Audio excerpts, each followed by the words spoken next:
नमस्कार, आपके साथ मैं सान्या जैन। स्वागत है आपका मृदुभाषी के खास सेगमेंट 7 PM शो में। आइए रुक करते हैं देश विदेश की बड़ी सुर्खियों की ओर। रविवार को पश्चिम बंगाल के नतीजे सबके सामने आ गए हैं। पश्चिम बंगाल में भले ही भाजपा 2000 का वो जादुई आंकड़ा ना पार कर पाई हो, लेकिन भाजपा की एक महिला विधायक की जीत खूब चर्चा में है। भाजपा के टिकट पर सालतोरा सीट से चुनाव लड़ने वाली चंदना बाउरी ने टीएमसी के संदीप मंडल को पछाड़ दिया है। चंदना बाउरी की जीत इसलिए भी चर्चा में है क्योंकि वो एक साधारण परिवार से आती हैं और संपत्ति के नाम पर उनके पास एक झोपड़ी और कुछ पैसे हैं। कोरोना महामारी की चपेट में आए पीड़ितों का इलाज तो करा जा रहा है, लेकिन इस समय इलाज के दौरान संक्रमित व्यक्ति का सकारात्मक रहना बेहद जरूरी है, जिसके लिए देश भर के 60 युवा MBBS डॉक्टरों की टीम होम आइसोलेट कोविड मरीजों के निःशुल्क ऑनलाइन इलाज में जुटी हुई है। ये डॉक्टर हर भाषा के मरीजों को दवाओं के संबंध में परामर्श दे रहे हैं। वहीं मरीजों को मोटिवेट भी किया जा रहा है ताकि वे नेगेटिविटी के शिकार ना हो। बता दें कि ये पहल भोपाल के चिरायु अस्पताल में सेवा देने वाले उज्जैन के भैरवगढ़ क्षेत्र निवासी MBBS डॉक्टर राहत पटेल के द्वारा शुरू की गई है। कोरोना महामारी में लोगों ने अपनी जिंदगी में कई अहम बदलाव कर दिए हैं। कोरोना से बचाव के लिए सरकार की ओर से जारी गाइडलाइंस की पालना के साथ ही व्यक्ति अब खुद भी इसके बचाव के तरह तरह के तरीके ढूंढने लगा है। इसी के चलते अब लोग परंपरागत तरीकों की ओर फिर से लौटने लगे हैं। ऐसा ही कुछ हुआ है भारत पाकिस्तान की सरहद पर रेगिस्तान में बसे जैसलमेर जिले में। यहाँ दशकों बाद एक बार फिर ऊंटों पर सवार होकर बारात दुल्हन को लेने गई।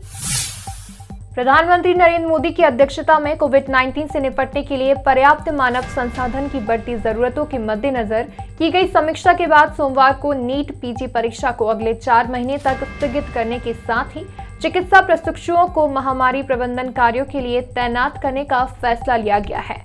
प्रधानमंत्री कार्यालय की ओर से जारी एक बयान में कहा गया है कि प्रधानमंत्री मोदी ने कोविड-19 से निपटने के लिए चिकित्सा कर्मियों की उपलब्धता बढ़ाने संबंधित अहम फैसलों पर आज अंतिम रूप दिया। कोरोना वैक्सीन के लिए कोई नया ऑर्डर ना दिए जाने से जुड़ी खबर को स्वास्थ्य मंत्रालय ने पूरी तरह गलत बताया है। स्वास्थ्य मंत्रालय की तरफ से जारी बयान में कहा गया है कि सीरम इंस्टीट्यूट ऑफ इंडिया को मई, जून और जुलाई में कोविशील्ड वैक्सीन की 11 करोड़ डोज की डिलीवरी के लिए पूरे 1732.50 करोड़ रुपए एडवांस दिए गए हैं। स्वास्थ्य मंत्रालय ने यह भी कहा है कि कोविशील्ड वैक्सीन की 10 करोड़ डोज के पिछले ऑर्डर के बदले 3 मई तक केवल 8.74 करोड़ डोज ही उपलब्ध कराई गई है। मंत्रालय ने बताया कि सीरम के अलावा भारत बायोटेक को मई, जून और जुलाई में कोवैक्सीन की 5 करोड़ डोज की डिलीवरी के लिए 787.50 करोड़ रुपए का 100% एडवांस दिया गया है।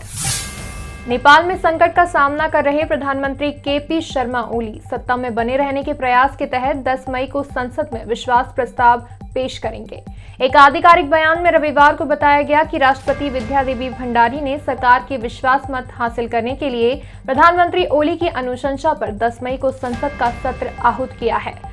विश्वास मत हासिल करने के लिए 275 सदस्यीय प्रतिनिधि सभा में ओली 69 को कम से कम 136 वोट चाहिए, क्योंकि 4 सदस्य अभी निलंबित हैं। नेपाली मीडिया की खबरों के मुताबिक रविवार को मंत्रिमंडल की बैठक के दौरान ओली ने कहा कि सत्ता बरकरार रखने के लिए संसद में विश्वास मत जीतने का प्रयास करेंगे।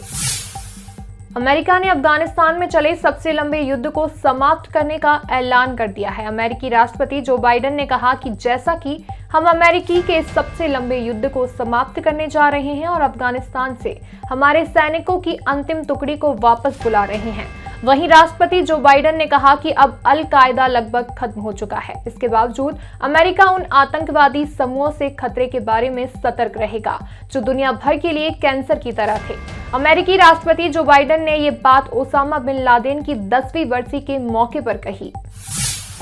आज के लिए बस इतना ही। अगले शो में फिर मुलाकात होगी देश विदेश की बड़ी सुर्खियों के साथ। तब तक के लिए आप देखते रहिए मृदुभाषी।